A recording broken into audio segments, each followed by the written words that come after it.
Wesley já chegou e ia chegando.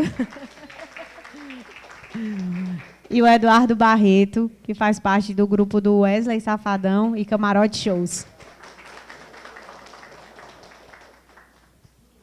E desde já é um prazer estar nessa roda com vocês, porque eu também vou aprender, né? Eu virar aluna aqui.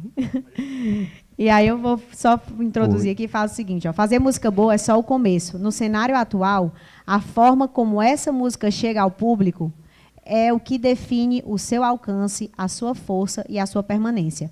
Marketing hoje é parte do sucesso artístico.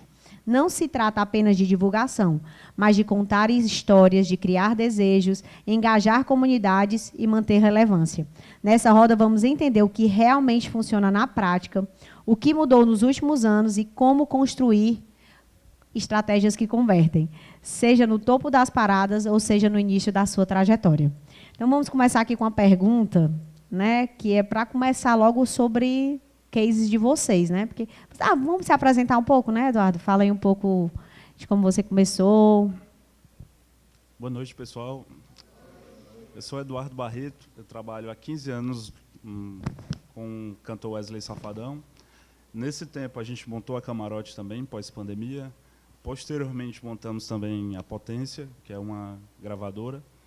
Então, a gente está mais ou menos nesse tempo, né, vivendo digital. Eu sou do tempo do Orkut, eu era dono da comunidade no Orkut, do Wesley, era fã. Quem tem uma história parecida aí de ser fã também, é assim que funciona, né? E o tempo, né, depois as coisas foram evoluindo para Twitter, que agora é o X, o X, né? E Instagram, TikTok, então tiveram várias pequenas revoluções nesse tempo e a gente tenta ir se atualizando, né? Entendendo, compreendendo tudo, essa movimentação que não é de uma forma só, são de várias formas. E, enfim, estou desde esse tempo aí, acho que é isso, né? E como foi que tu começou na Camarote? Porque tu era dono de uma comunidade até chegar na Camarote, não, no Wesley, trabalhar com ele. Pronto. Naquele tempo, meu grande objetivo era cortesia, né, para a festa. Então, fui começando a fazer amizade com o pessoal, com o Átila, com os diretores, né? E eu, como fã, já tinha uma visão um pouco empreendedora. Então, fui registrando tudo que era de rede social possível para o Wesley, para, na época, Garoto Safada, né? Até que eu criei uma grande estrutura, juntamente com... Eu concorria com outro fã, na época, que era lá de Juazeiro, né? E aí eu já tinha, basicamente, boa parte da comunicação. Naquela época, eles não tinham esse lado de marketing profissionalizado, estruturado ainda na empresa. Então, eu sabia que a minha hora ia chegar algum dia, né? E aí fomos registrando, fomos crescendo esses canais, até que não tiveram opção, a não ser chamar para conversar. Isso foi em 2010, então estou lá até hoje, né? O Júnior tem uma história bem curiosa, né, Júnior? Conta também aí. Agora eu vou te fazer uma pergunta. Por que tu gosta de forró das antigas? Conta aí. Rapaz, minha mãe ela era dona de um bar e no bar só tocava forró. Então, era forró ou brega, e aí eu amo também brega, né? Música brega de Ana, Valdir Soriano. Mas o forró ele tem muitas raízes assim emocionais da minha infância, o que fez com que, quando a internet eu acho que ficou mais popular, tinha o acesso às lan houses, eu comecei a pesquisar mais sobre o forró. Porque eu tinha a lembrança, aquela questão da melodia, da letra, mas eu não sabia o que era, como era a história daquelas bandas. E eu lembro que tem vários recortes, né, da minha infância que eu vou lembrando e eu vou entendendo por que eu gosto de forró. Mas, profissionalmente, eu comecei na música, criando conteúdo para as redes sociais. Eu tinha um perfil chamado Eu Amo Forró das Antigas. Até hoje, tem perfis no TikTok que tem um logo que eu criei, né? E ali eu já entendi, eu sou publicitário, eu entendi que eu já tinha um case, né? Já tinha umas questões ali de audiência, enfim. E eu decidi eu não vou saber a data exata, mas foi em março de 2016 fazer minha monografia sobre o Mastruz com Leite. Mastruz com Leite estava tocando com Cavalo de Pau no Mucuripe Music. E aí eu tinha tomado uma cervejinha, né? Peraí ainda. Ali a Rebeca, pedi para um amigo me apresentar ela e disse: Rebeca, eu vou fazer uma monografia sobre mastruz com leite. Meu objetivo era trabalhar na Sonzum. E naquele dia eu decidi, e foi aí que eu comecei realmente a entrar na história da Sonzum e começar a pesquisar. E eu lembro que o primeiro contato que eu tive com a Rebeca, eu pedi o e-mail dela e eu fiz uma crítica ao show do Mastruz com Leite. Eu disse: olha, eu vou dizer aqui tudo que tem para melhorar. Esse e-mail, viu? Eu disse assim: ou ela vai me amar ou vai me odiar, né? Aí depois eu consegui trabalhar lá. Então eu passei uns 2 anos, eu fui e voltei no Mastruz. Depois eu trabalhei com Dorival Dantas e fui para o Sua Música, que foi lá também, eu entrei como social media. Fui para a parte de vendas de mídia, dos destaques que existem lá. E, por fim, eu terminei como coordenador de conteúdo da distribuição digital, né, onde eu saí em janeiro do ano passado e agora estou empreendendo, tenho agência, tenho um grupo de empresas que vai desde a agência até a distribuição digital também. A Larissa, aqui, que está aqui comigo, ela é minha pupila, eu deixei ela lá para cuidar do restante das coisas que eu já tinha fomentado, um profissional exemplar. E é isso, né? Então, é muito bom escutar essas histórias, né? Porque, como o Júnior trabalhou com a gente, né? Eu sou suspeita a falar, porque a gente tem uma história, o Eduardo também é um amigo. E, assim, eu adoro os cases dele, porque são cases bem reais e bem próximos, entendeu? E eu queria trouxe os meninos aqui para exatamente ver. O Eduardo começa como fã, inicia na tua carreira, tu também com um perfil, e não era algo pretensioso, né? Vocês não tinham essa ideia, e olha onde vocês estão. Então, eu trouxe também vocês, exatamente olhando para a história de vocês e vendo que um sonho se torna realidade e vocês estão voando. Então, vamos lá, porque eu quero falar sobre marketing. E eu quero saber o seguinte: teve algum lançamento ou campanha que marcou a carreira de vocês, onde o marketing fez diferença total no resultado do lançamento? Conta aquele que vocês perceberam que a estratégia realmente utilizada mudou o jogo. Eu vou trazer um case bem próximo agora, que é nosso álbum Bem-vindo ao Meu Mundo, né, que, como a Rebeca falou, foram 16 obras pela Sonzum. 14. 14. Pode ser 16 também, pode aumentar. 14 obras da Sonzum, inclusive, né, fazendo um adendo, o sistema, né, Sombank, agilizou muito, porque a gente tem um comparativo com as outras editoras grandes do Brasil e com você as coisas fluíram muito mais, né? Sistema, respostas rápidas, análises de liberações, e a base do projeto começa no licenciamento, né, das liberações. Mas vamos lá, eu até tinha feito recentemente uma apresentação que o Wesley ele chamou todos os cantores e cantoras da Camarote, ele falou lá, pontuou algumas coisas que estavam dando certo na carreira dele, né, nos últimos meses. E ele está muito voltado para a internet. Esse ano, depois que ele voltou, né, depois desse ano sabático que ele teve para se cuidar, ele voltou no 880, eu costumo falar, né? Então, assim, o álbum, quando a gente estruturou lá para apresentar para as cantoras e para os cantores, o Wesley fez o pré, ficou bem definido a quantidade de posts que ele fez, e durante o mês de março a gente lançou o álbum, gravamos em 7 de fevereiro, lançamos 7 de março. O álbum, nesse mês, sobre o álbum, o Wesley tinha postado 18 vezes no feed, né? Então, aqui os amigos, aqui os colegas já falaram sobre a constância, né? Então, a gente teve em torno de 18 reels e feed, né, que a gente está falando. Fora os stories, o Wesley diariamente falando sobre o conteúdo, sobre o projeto. Então, eu vejo que grande parte do sucesso, apesar de ter essa questão das músicas da Sonzum, que já é garantia do sucesso, né? Mas teve muita atuação da parte dele também em vender o produto diariamente, né? E que a gente vê, por mais que seja óbvio, mas não são todos os artistas que fazem isso. Né? Eu acho que eu vejo uma grande verdade nesse repertório do Wesley, porque ele veio algo de gosto pessoal, né? Pelo menos assim, eu entendi que o projeto veio de um gosto pessoal. O Wesley fez mais baseado na verdade dele ali. E eu acredito que isso também trouxe essa verdade para esse projeto, né? Para você ver, o Wesley, inclusive todo o pré que ele fez e o durante, né? O Wesley estava no meio de uma vaquejada com os amigos, tocando as músicas. Então, realmente, é um projeto que ele entregou ali o coração dele e divulgou com muito mais gosto. É a verdade dele ali que ele conseguiu gravar e conseguiu fazer esse álbum, né?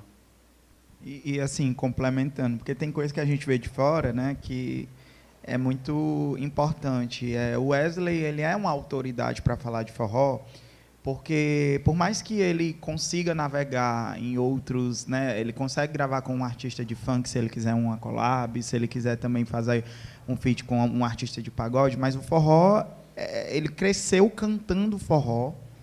Ele não é... eu olho para o projeto do Wesley, eu me sinto representado, enquanto nordestino, enquanto forrozeiro, porque eu sei que é verdade.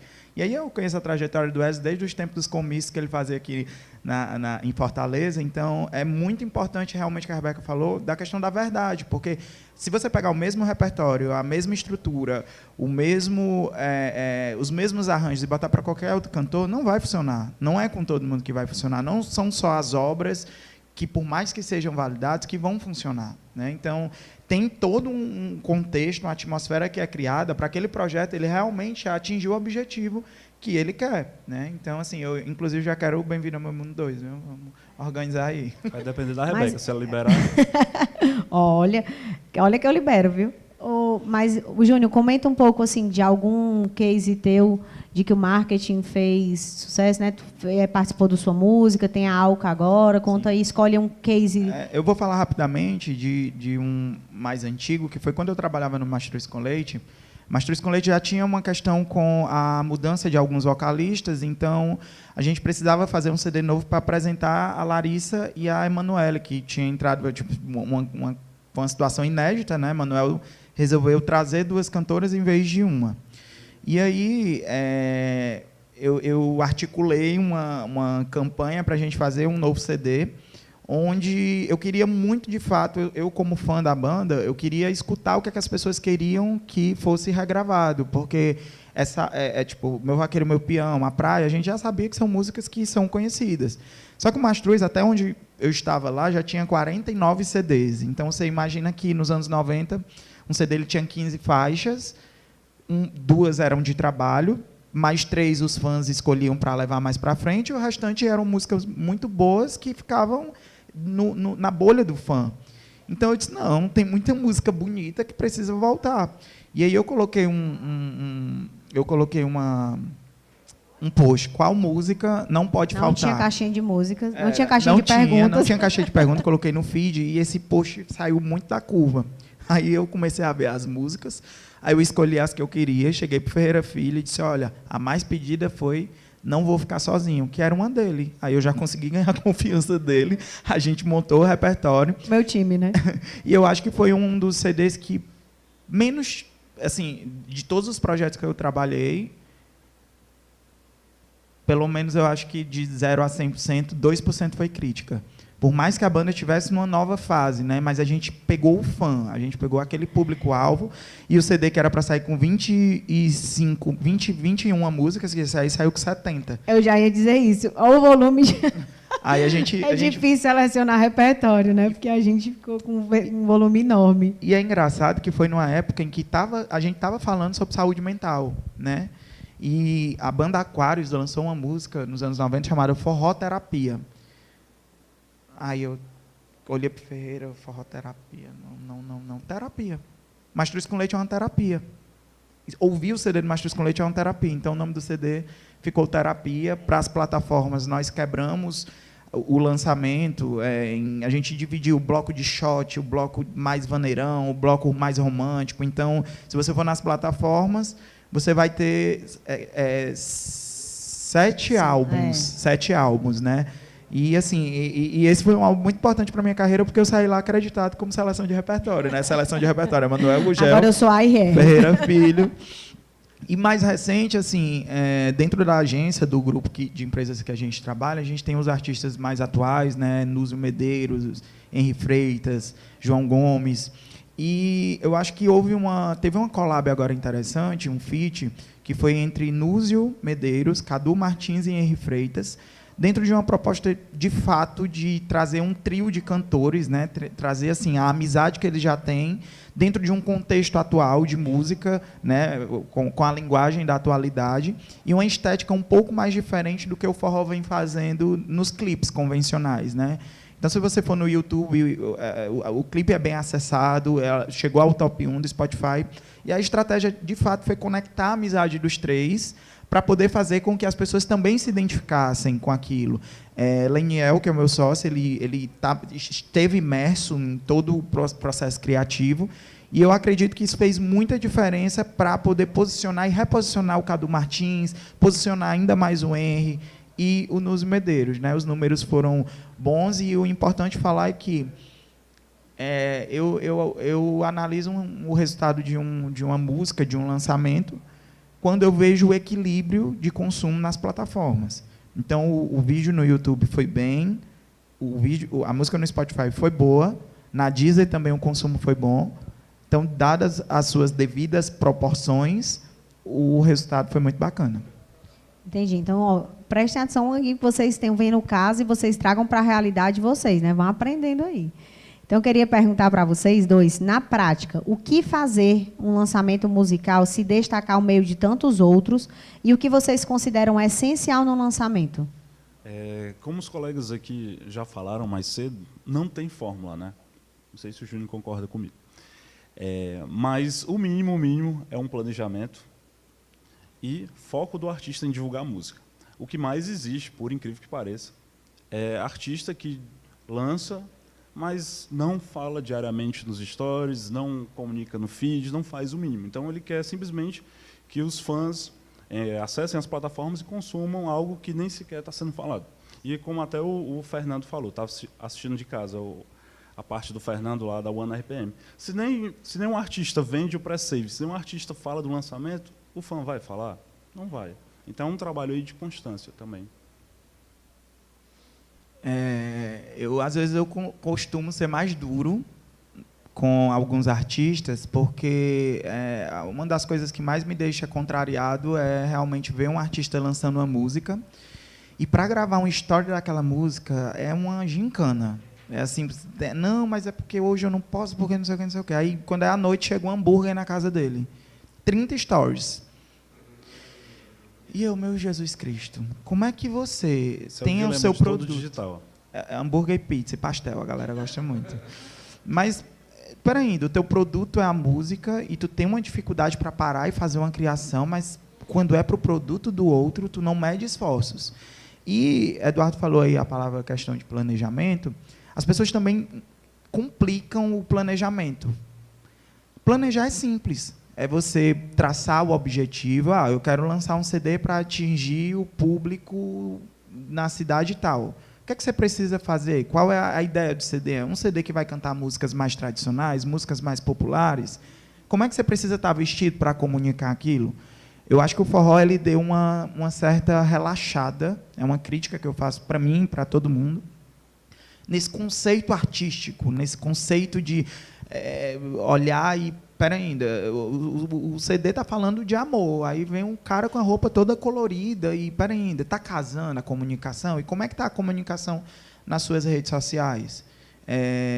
Eu acho que tem passos e etapas que são simples, mas que existe um efeito já de seguir o que está sendo feito, e, enfim.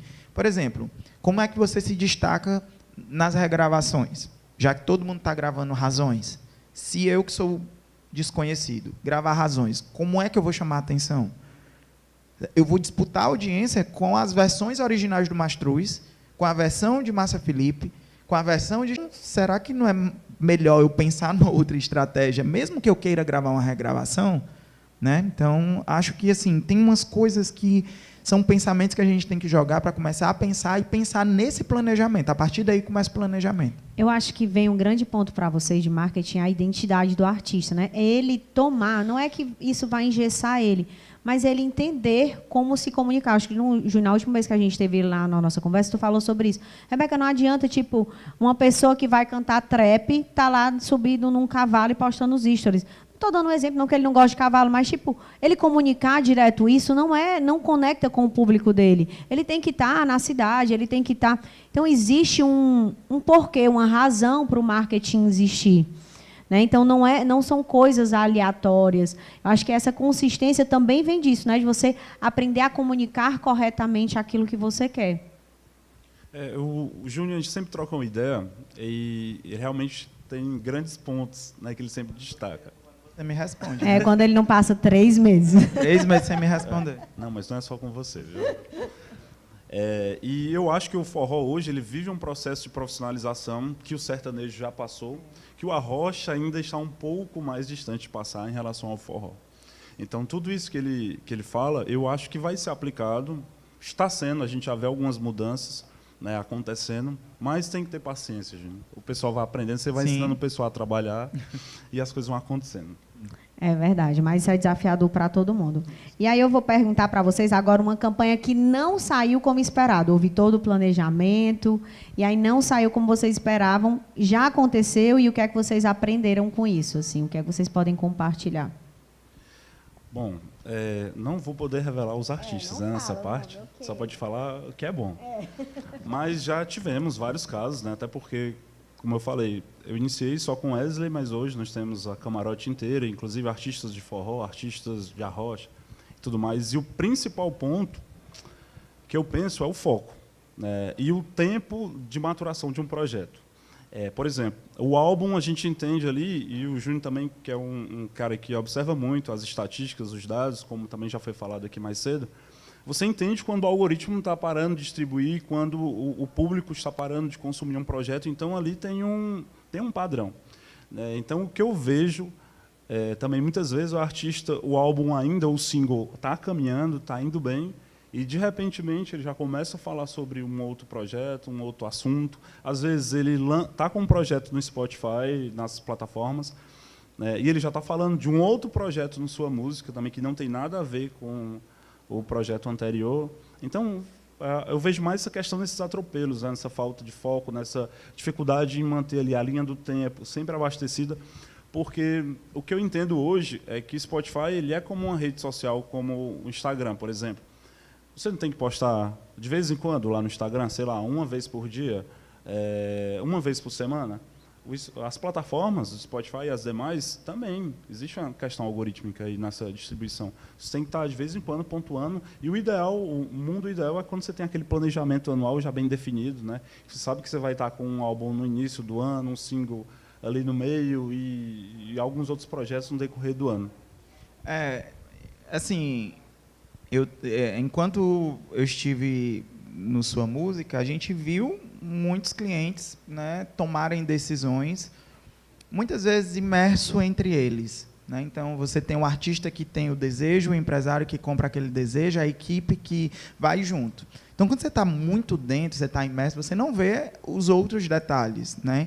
Então, eu já vi diversos tipos de investimentos, vou gravar um DVD para mostrar quem eu sou. Aí não escolhi o repertório muito bom, ou quando escolhi, eu gastava o dinheiro todo no DVD, não cuidava do marketing. Aí quando você ia ver, o artista ele não tinha criação de conteúdo. Então, as pessoas ainda confundem muito seguidor com fã. Aí tem 2 milhões de seguidores, como se tivesse, não tem 2 milhões de fãs. Porque o que eu já vi de artista que tem muito seguidor, enquanto na hora que vai divulgar a música, a gente vai pegar a estatística do link ali, né? Quantos cliques tem? 2 milhões e às vezes tem 4, 5 cliques para divulgar a música, a sua música. Então, assim, não que isso seja uma regra, né? Não é que todos os artistas que têm 2 milhões, 1 milhão seja assim, mas, assim, tem-se uma necessidade muito grande ainda da gente conversar sobre construção de audiência, construção de comunidade, para você ter para quem apresentar quando você vai lançar. Super fãs, né? Exatamente. Tem muitas estratégias, assim, que aí a gente vai ter que dar um passinho para trás e falar da arte do artista, né? Não cabe um juízo de valor do que é artístico e do que não é, mas, assim, ainda assim, com algumas definições, você consegue realmente projetar um caminho mais real para aquela situação, porque ainda tem muito daquilo de achar que o dinheiro ele vai comprar tudo. Foi falado também sobre a questão dos streams, acho que Arlindo perguntou sobre a questão da compra de stream. Tem artista que ainda acha que isso vai ser o suficiente para sustentar uma carreira. E o que mais a gente vê é que não. Então, por isso que existe aquele que a gente chama agora artista de internet, né? Sim. Que ele teoricamente, ou realmente reverbera bem na internet, mas no show ele não reflete a mesma situação. É porque a gente vê exatamente... Óbvio que a gente também vem numa diferenciação de consumo, né? As gerações vêm mudando a forma de consumo. Acho que a pandemia trouxe essa mudança de comportamento e de consumo. E a gente, no mercado da música, a gente ainda está se adaptando a esse novo consumo, né? Sim, você falou da pandemia, e tem uma situação que eu acho que a pandemia deixou todo mundo muito mais ansioso para fazer o sucesso. Porque quando você pega a trajetória de uma banda como os Barões da Pisadinha, entende-se uma estética muito rápida de ascensão. Um Zé Vaqueiro, um Tarcísio, um Natan, Felipe Amorim, Mari Fernandes, entende-se que foi muito rápido. Então, você olha para eles, o que foi que eles fizeram? Vou fazer igual. Então, ficou todo mundo nessa luta de, não, ele fez assim, vai dar certo assim. Só que a gente tem que parar para pensar que quantos artistas tem no Ceará? Quantos artistas tem no Nordeste e no Brasil? Eles são exceções. São exceções. Tem uma estratégia por trás, mas eles são poucos artistas que vai acontecer isso, né? E o mundo estava todo focado nisso, né? Isso. Hoje todo mundo voltou a trabalhar, a gente estava num momento onde estava todo mundo imerso nas suas casas e o foco da gente era isso, era olhar para a live, era olhar para a internet. Então estava todo mundo muito focado nisso. Então acredito que também é a sabedoria de lidar. Eu vejo, né, um fato, que o Mastruz saiu mais forte da pandemia, né? Com as lives que nós fizemos, com todo o trabalho de marca ali que a gente foi buscando junto com as marcas, o Mastruz saiu mais forte da pandemia. Teve banda que não saiu, que saiu do mesmo forma que entrou, que tá. Nós saímos mais forte. E eu vejo muito isso. A gente parou, analisou ali o que é que poderia ser feito e fez do limão a limonada no momento que a gente tinha, né? E aí eu queria perguntar para vocês o seguinte: vocês trabalham com artistas em estágios diferentes de carreira, né? Gente que está iniciando e gente que já está mais avançado, né? Nomes já que são consolidados no mercado. E aí eu queria ver quais são os maiores erros e acertos que vocês veem assim diante de lançamentos, né?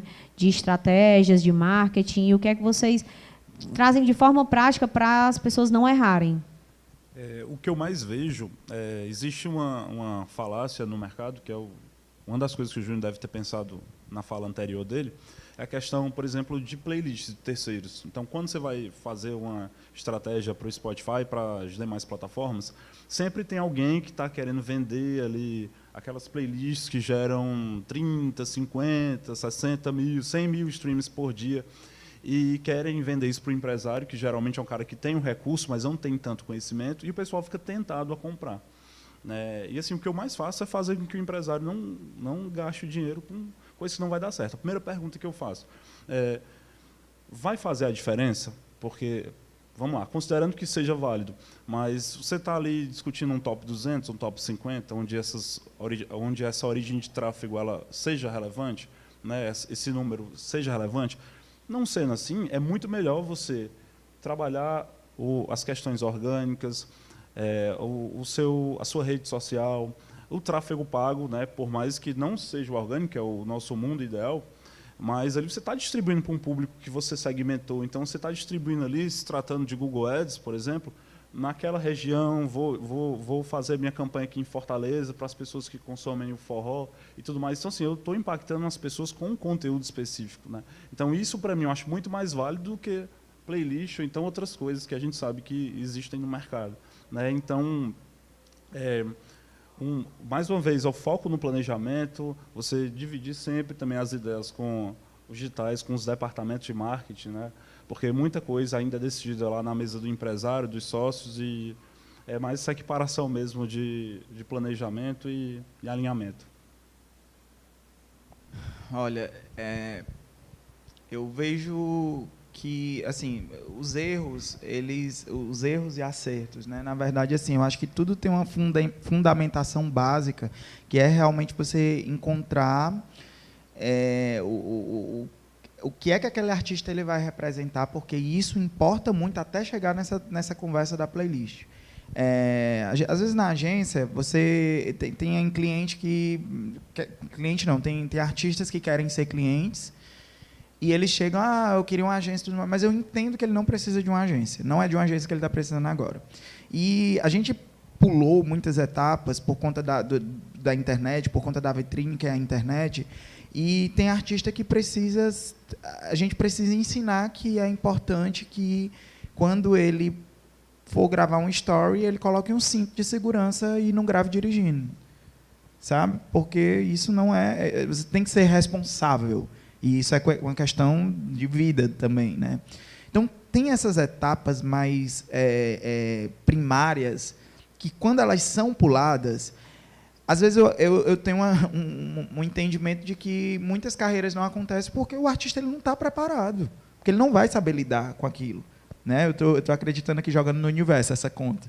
Mas imagina, você estoura uma música e as pessoas não abrem a cabeça também para essa responsabilidade do que é ser artista, principalmente numa era em que a gente tem um artista / influenciador. O artista sempre foi influenciador, né? Mas hoje, com a internet, é muito mais fácil você emitir uma opinião, você falar de algo, né? E é engraçado. É mais fácil e mais delicado também, né? Porque o cara tem que ter muito cuidado. É um risco também, né? Eduardo, falando aí de playlists, por exemplo, eu já vi muitas situações de artistas que pegaram o exemplo do outro e foram fazer igual, mas, por exemplo, eu já vi artistas chegando, sei lá, com 10 mil reais de investimento, é tudo que ele tem, e alguém falou que era para ele investir em playlist de Spotify. Sendo que a audiência de playlist de Spotify, se você for entender o que é o Spotify, o YouTube, o Sua Música, esses aplicativos, a gente está falando de consumos de perfis diferentes. Eu estava falando agora com o David, né? O David, você assina o Spotify? Aí ele, não, a minha versão está premium aqui. Você já viu como é a experiência? Para você ouvir, você escuta 5 músicas, você só pode mudar, eu acho que são 5 vezes em 1 hora. As pessoas vão ter essa paciência para ouvir tua música lá, então tu vai gastar teus 10 mil reais com playlist no Spotify, você tem certeza? Quando você for pegar a audiência de Spotify, a primeira cidade que vai estar lá é São Paulo, ou Fortaleza, é capital. Onde é que foi? Eu fiz a mesma pergunta para ele. Onde foi o último show da tua artista? Na cidade de Catolé do Rocha. Como é o consumo do Spotify? A tua pensa. Então, esses erros, eles são muito... baseados na falta da informação, o que é natural, até porque eventos como esse, conteúdos como os que o Arlindo faz, quando ele leva um profissional, quando ele leva alguém na música, eles estão evoluindo ainda. Os cursos sobre música, aparecem cursos sobre direito autoral, eu já fiz vários, então, assim, eu entendo que eu estou numa posição de privilégio por ter acesso a isso, e não é comum para todo mundo, para todos os artistas. Mas, assim, tem muita coisa básica que você precisa para montar o negócio. O artista é um negócio, né? Eu acho que sai muito... Eu acho que a gente que trabalha na música, a gente vem muito daquele fator sorte, né? Ele aconteceu do nada, né? Então, existe muito essa dinâmica. Ficou muito rico, tudo demais. E a gente tem que ter muito cuidado com isso, porque por trás disso existe uma consistência, existe uma persistência, existe informação, existe você querer crescer e saber que você vai ter que lidar com muito burros na água, infelizmente, né? E eu acho que o que os meninos trazem aqui em relação à consistência de marketing é não caiam em achar que tem caminhos curtos, né? É muito mais válido você construir uma base de fãs fiéis, mesmo que menor, do que você ter 2 milhões de seguidores que não te dão um pré-save. Então, é muito melhor você construir a sua carreira desde pequenininho até chegar ao grande, do que você ir achar que vai vender sonhos numa playlist que não tem nada a ver com você.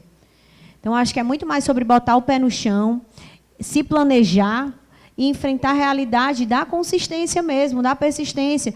E a vida é sobre isso. Nem todo dia eu estou com saco de fazer o que eu preciso fazer, mas eu sou adulta e eu preciso fazer o que precisa ser feito. Ponto. E ser sobre artista é isso. Eu lembro de uma fala que eu fui para o Trends em São Paulo, e a artista falou assim, gente, vocês todos querem a carreira da Anitta, não querem? Aí todo mundo, quero. Aí ela, você quer passar o caminho que ela percorreu? Você está disposto a fazer tudo o que ela fez? Né? E eu estou falando no caso da Anitta, mas pode ser qualquer artista. É muito bom a gente olhar para a vida do outro e ver onde ele está, mas você tem que entender todo o caminho que ele percorreu, como o Eduardo percorreu na sua carreira, Júnior, como você percorreu na sua carreira, como eu percorro na minha, com as minhas dores e com o crescimento, e é a gente entender sobre isso.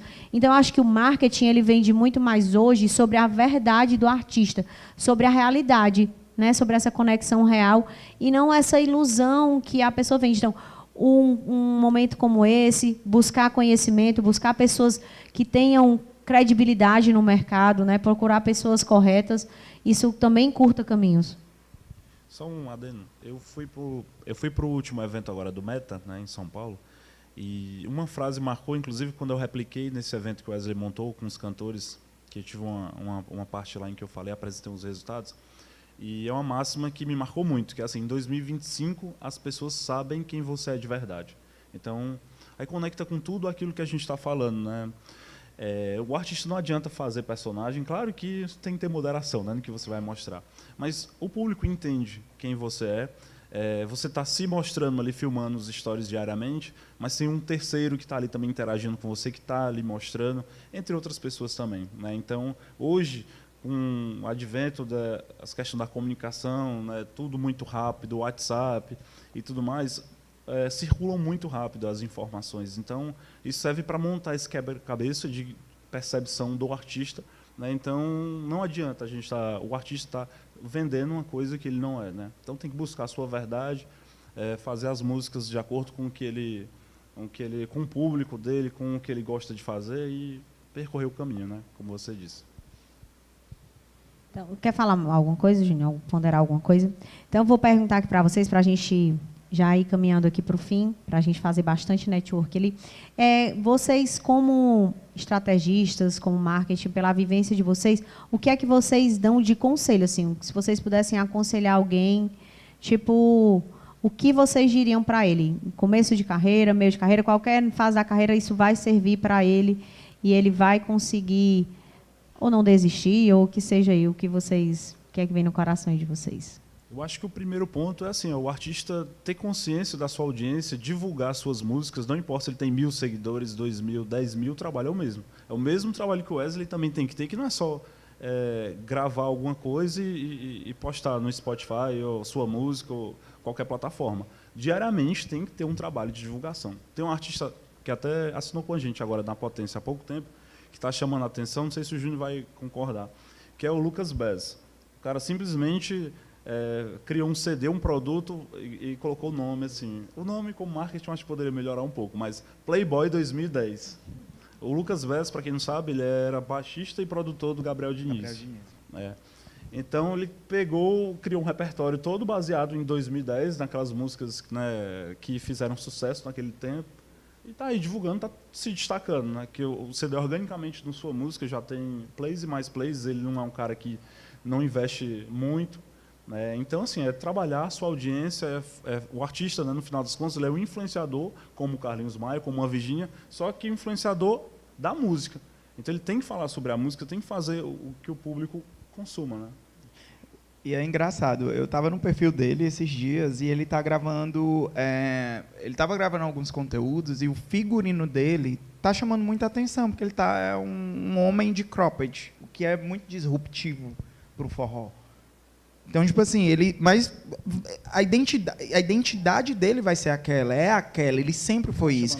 Então, tem um ponto de verdade disso, né? Então, eu fiquei até muito feliz, porque ele é um rapaz muito esforçado, ele não é de agora, e ele sofreu muitas críticas, porque falavam que ele queria ser o Gabriel Diniz, enfim. Mas, assim, eu acho que um conselho, Rebeca, não só para artista, mas eu acho que principalmente para todas as pessoas que trabalham no mercado, é tentar adquirir mais informação e mais conhecimento, estudar. Tem duas meninas aqui, a Ingrid e a Carol, elas trabalham comigo na agência, são pessoas que hoje elas estão dentro de um circuito de atender os artistas, fazer programação de postagens, entender como é que funciona o digital.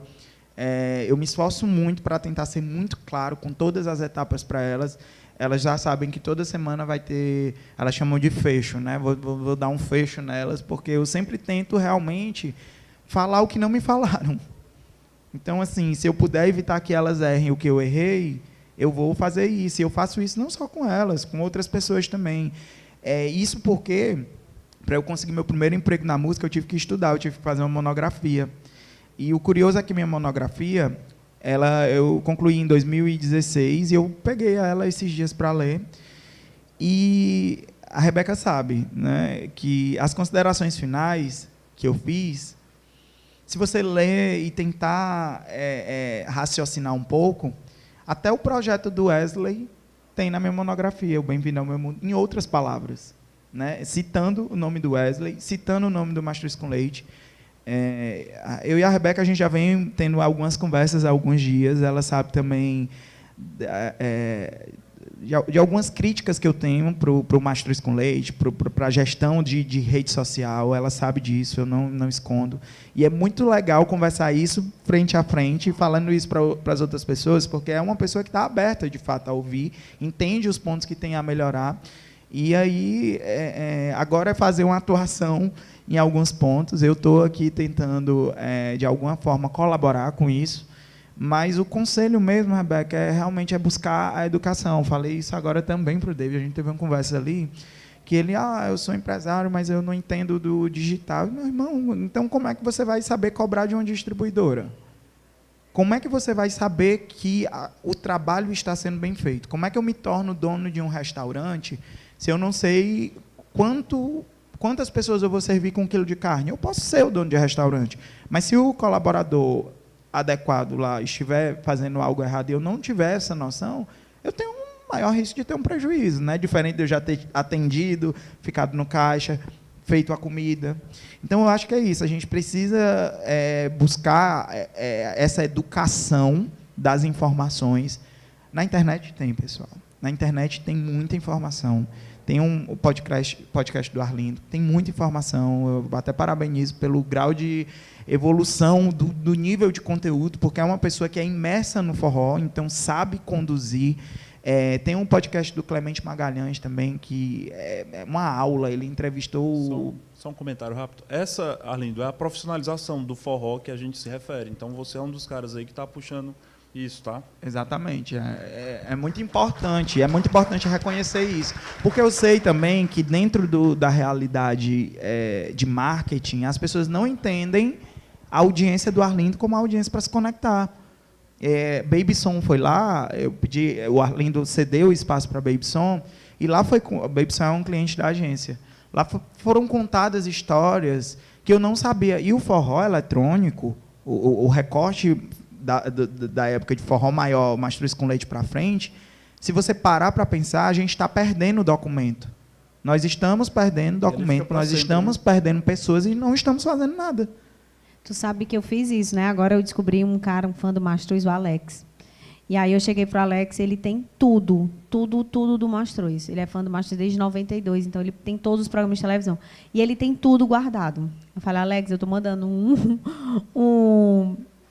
gente do céu, um HD, pelo amor de Deus, falta a palavra, um HD para a casa dele, para ele me passar toda essa documentação, exatamente para não perder isso.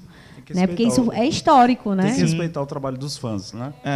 E o Eduardo, por exemplo, eu e o Eduardo, para vocês entenderem, nós nos conhecemos através de um cara que, para mim, foi um dos caras, assim, acho que a primeira pessoa que me estendeu a mão foi Emanuel Gugel Filho, seu irmão. Acho que eu encontrei ele ontem num almoço e eu disse, cara, se não fosse você, óbvio, nada teria acontecido. Teve uma outra pessoa que foi Marcelo Toller, eu estava no estúdio da Som Zoom, e Marcelo Toller meio que conectou eu e Eduardo. E tiveram outras pessoas, né, que foram muito importantes.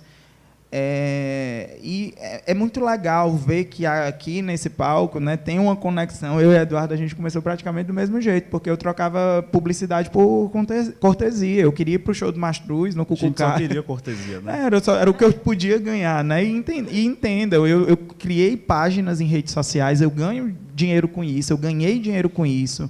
Eu já fui... A maior playlist de piseiro que teve no Spotify era minha. A minha playlist ela chegou a dar 60 mil streams orgânicos para uma música da Mari Fernandes em um dia. Hoje, para a realidade de hoje, quanto é que seria 60 mil streams em um dia? Foi no Réveillon de 20 para 21, isso. Faz aí uns 60 mil reais, né, no Mercado Negro. Então, assim, eu, voltando para a monografia, eu fico muito feliz porque eu sei que eu estudei. O que eu falo, ele tem um embasamento. Por isso que eu falo que a educação é um caminho que abre portas. Eu não desisti. eu não relutei quando eu encontrei as dificuldades, mas eu fui muito abençoado também de encontrar as pessoas certas, e eu sempre digo para as pessoas, né? Facilitem a vida dos outros, tragam informação, não deixem as pessoas com ansiedade. Então, tudo isso vai fazer a gente crescer o nosso mercado. Na verdade, esse grande sonho, porque para mim é um grande sonho estar fazendo esse evento, eu queria, inclusive, agradecer a Socimpro, que nos apoiou aí, porque ele é um sonho para mim no sentido de educação mesmo, de trazer informação para o público. E quando eu falei com a Adonis, eu falei, Adonis, a gente está inovando, existem novas coisas, mas o mercado precisa saber. Existe um grande mercado onde existe a composição, existe cadastramentos, associações, ECAD, músicos, intérpretes, artistas, redes sociais, plataformas, distribuição. Gente, é muita informação para quem não está inserida no mercado, é muita coisa para se aprender. Então, o objetivo hoje era trazer um pouquinho disso tudo. Eu agradeço demais a vocês por terem disponibilizado o tempo, o aprendizado, a vivência de vocês, de coração. Eu sei que vocês aí se rebolaram para estar aqui, né, porque a agenda é corrida. E eu queria agradecer muito a vocês todos que estão aqui, presentes, que compartilharam desse momento, que engrandeceram esse momento, que cresceram junto conosco nesse momento. Eu tenho certeza que vai ser muitos que ainda virão, um primeiro de muitos, e agradecer mais uma vez aí a Socimpro que nos apoiou, com tanto amor, com tanto cuidado, que o Arlindo que está aqui, a equipe toda, a Brenda que está comigo há dias, a Ivana, a todo mundo que está aqui, eu não tenho como agradecer, e realmente é um sonho que se inicia e que eu sei que vai crescer mais, porque existe essa necessidade do mercado de nós compartilharmos o conhecimento, né? Ninguém sabe mais do que ninguém, porque viveu um pouco mais. E eu acho que nós temos a obrigação de compartilhar o que a gente aprende. Rebeca, só rapidinho. Vocês sabem que no forró tem alô, né? Então tem que mandar meus alôs aqui, ó. Agradecer meu amigo aqui que cobrando. Trabalha comigo, Thiago Gadelha, o Lucas ali, o pessoal da Galícia, o Simplício. Deixa eu ver quem mais aqui, o Osaí, acho que quem já tá foi merecendo embora. alô? O Yuri. Deixa eu ver quem é que falta mais aqui. Aí o Arlindo, a gente já falou muito nele, né? Hoje, né, Arlindo? Arlindo já tá bom. Eu quero Arlindo... só dar uma palavrinha também, rapidinho. Não, já foram, meus alôs já foram. Não, primeiro eu quero agradecer, né, as palavras dos amigos aqui e fazer parte também desse evento, parabenizar a Rebeca pela iniciativa. E assim, eu acho que o resumo de tudo é profissionalização. A gente fala muito da questão da indústria do forró, e a profissionalização ela faz parte disso e depende dos agentes.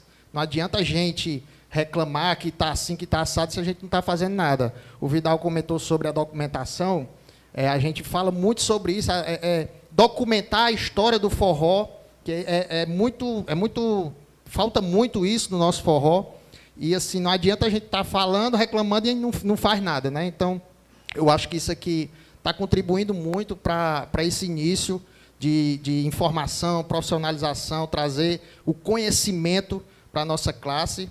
E eu acho que é um pontapé inicial assim, para vir mais e mais eventos dessa forma. Pode contar comigo sempre. Eu estou lá toda semana nas minhas lives também, fazendo da minha forma, contribuindo de alguma forma. É a forma que consistência vale, né? Consistência. E parabéns a todos, parabéns pelo evento, sucesso. Obrigado. Ei, só esqueci da principal, que era a primeira aqui da minha lista, que é a minha cantora linda ali, Gisele Café. Tamo junto, gente. Gente, quem quer fazer pergunta para os meninos, pode perguntar. E depois a gente vai ter um coffee aqui, vocês exploram aqui, os meninos. Queria agradecer a Heloídes que veio aqui, gente, olha, ela veio aqui buscar mais conhecimento, né, Heloídes? Está fazendo aí. Gostou? É a do Pinto. Eu conheço, meu. E faz o tempo que eu estava ali vendo, rapaz, que felicidade.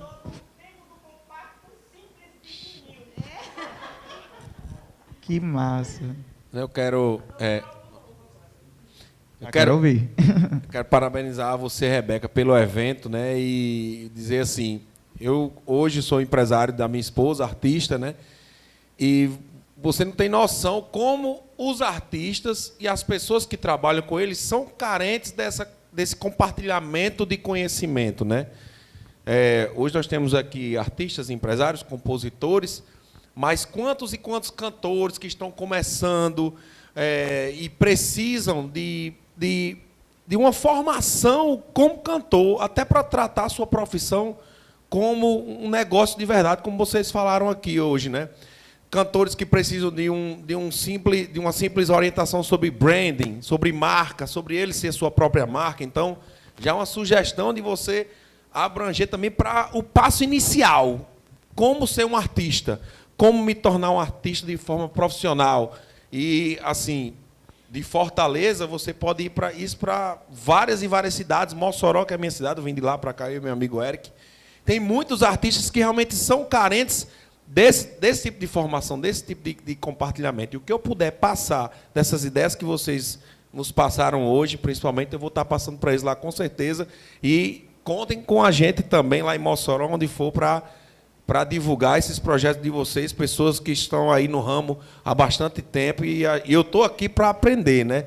Pode ter certeza, como eu estava dizendo ao Vidal, eu tenho um pouco de conhecimento do digital e estou aqui para aprender mais com vocês e aprendi muito hoje. Obrigado de coração, viu? Parabéns.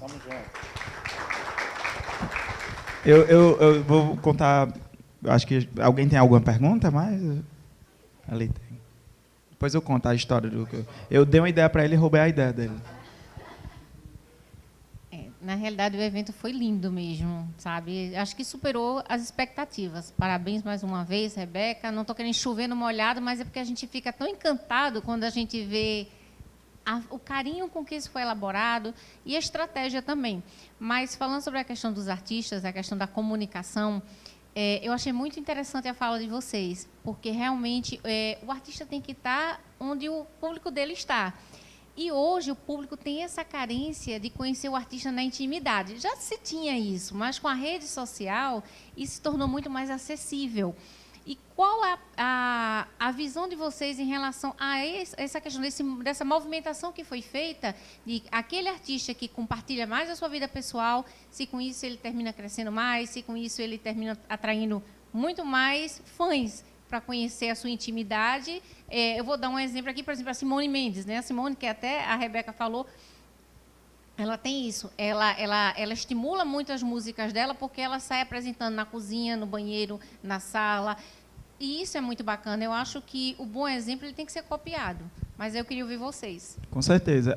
É muito interessante falar sobre isso, porque, na verdade, eu tenho 32 anos, então, se eu voltar aí 15 anos atrás, eu tinha 17, voltando mais uns 4, 13. Né? Então, acho que nessa fase, 12, 13 anos, foi uma fase que os artistas iam muito para a TV. Né? Então, Calcinha Preta estava no Faustão, Limão com Mel estava no Domingão, e tinha a TV diária, exatamente. Então, o máximo que eu conseguia chegar perto, porque eu não podia ir para show, era daquilo. Então, como é que você conhece o artista? Além daquilo, não tinha. O que tinha era Orkut, aí 70 perfis, Batista Lima Oficial. Né? Então, como é que você sabia quem era? Então, tinha essa dificuldade, de fato, e eu acho que era isso que realmente, esse mistério que fazia a gente se encantar mais e pesquisar, porque nos anos 90, os CDs não tinham as fotos dos cantores. Então, começa a apresentar isso. Quando vai para as redes sociais, aí você já pega a geração que também começou a acompanhar a evolução da internet, tinha o Snapchat, que aí foi para o Story, e aí todo mundo começou a gravar tudo, e postar a foto da comida, e fazer isso, fazer aquilo. Então, você tem o excesso também, o excesso de exposição e todos os riscos que isso ocasiona. Você citou a Simone, e esses dias o esposo dela estava gravando uma live com ela chorando muito porque está sendo atacada por conta de algo. Então, essa exposição ela tem um risco e você precisa estar muito preparado para poder pagar esse preço. Porque, mais uma vez, eu vou citar a educação. Às vezes, por uma fala não intencional, você pode jogar a sua carreira toda no lixo, sabe? No lixo não, no risco que, para recuperar depois, vai ser muito complicado. Eu acho que eu usei a expressão no lixo, porque, de fato, para você resgatar e reciclar, vai ser um trabalho muito... Então, espera ainda, dá um passo para trás. Aí, pensa, o que é que você precisa expor? Eu acho interessante que o artista ele precisa ter uma pauta. É o artista que muitas vezes ele tá gordinho e vai emagrecer, e aí ele usa aquilo ali para incentivar outras pessoas. É o artista que está no sonho de construir a casa para a mãe e está mostrando todos os dias o passo a passo para isso.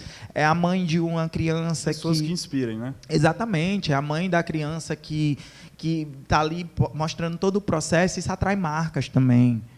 Então, a maternidade, a paternidade, todo atrai marcas. Mas, assim, quando você lida com esses artistas mais novos, que têm uma camada ainda de preocupação, de entender, é que fica esse alerta, né? Pera ainda, vamos tentar ser um pouco mais responsável com o que a gente produz, sem ser robótico, até porque a gente está vindo com uma geração que não quer mais postar, tá? Meu sobrinho tem 15 anos, não posta nada no Instagram, já tem muito mais essa outra coisa. Então, a gente tem que também estar preparado para conversar com essa nova galera aqui, né?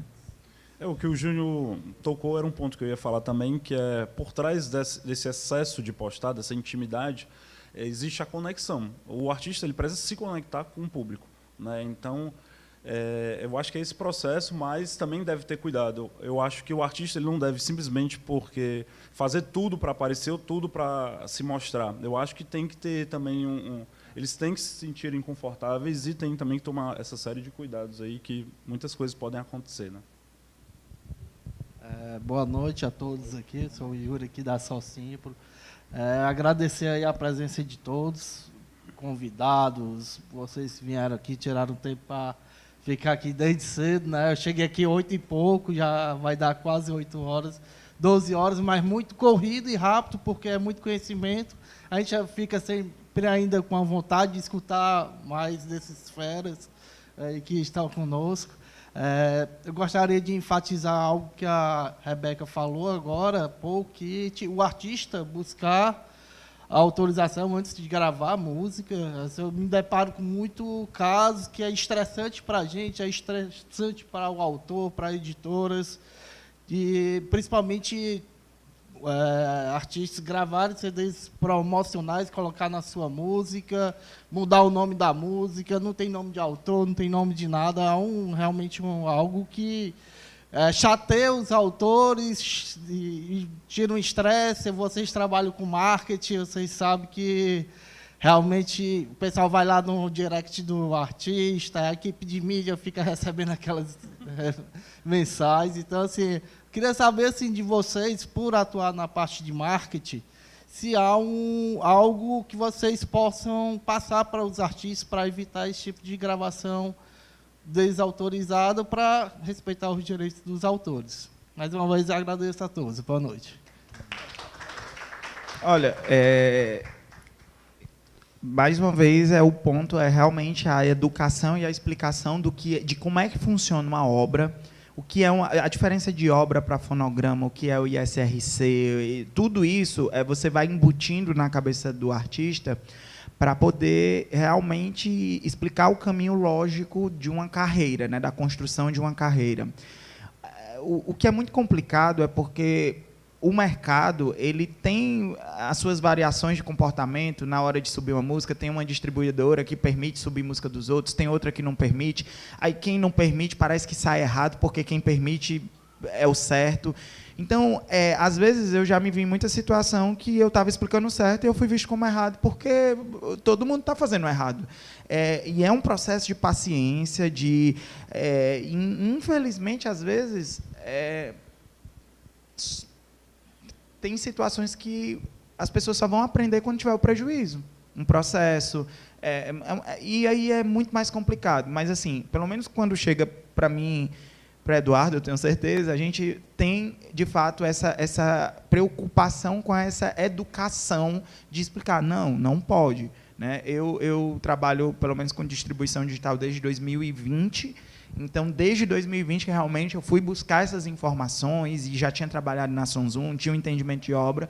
Então, é algo que assim, eu tento muito replicar. Eu acho que hoje está até melhor do que já foi, mas ainda não chegou lá. Né? Então, está muito longe de chegar lá.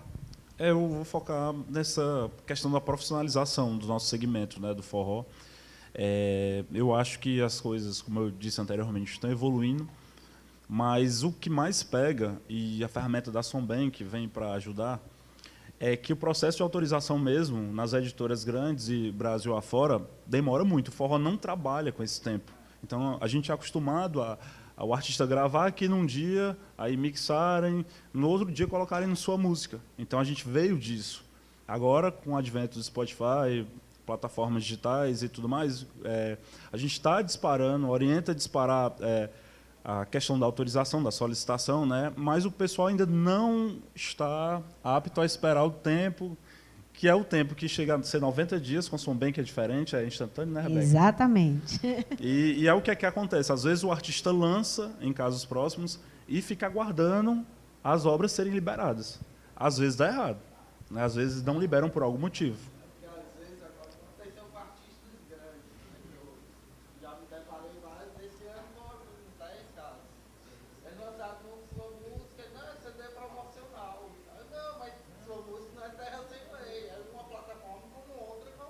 Sim. Só ficando claro aqui que em relação a todas as plataformas digitais, né, é preciso a autorização prévia, né, previsto em lei. Sim. Então, é só uma questão de... Eu acredito que muitas pessoas faziam e ainda fazem algumas pessoas por conta de falta de informação. Mas também acredito que hoje existe essa questão de buscar informação, né? A gente precisa se profissionalizar, crescer, e o nosso mercado como todo, um evento como esse de network, ele vem para alavancar todo mundo.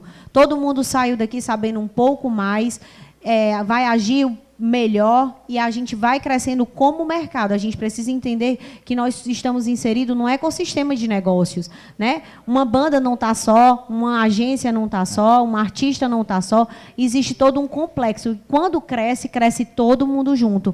E eu acho que a gente tem que dividir isso, de estar num ambiente onde a gente possa estar com associações, com várias pessoas de associações diferentes, que a gente está num ambiente de compartilhar conhecimento, de produtoras diferentes, de agências diferentes, e que a gente possa entender sobre isso e crescer juntos. Sim, e Rebeca, para finalizar, esse evento, eu acho que o que eu vi e o que nós falamos aqui é isso daqui.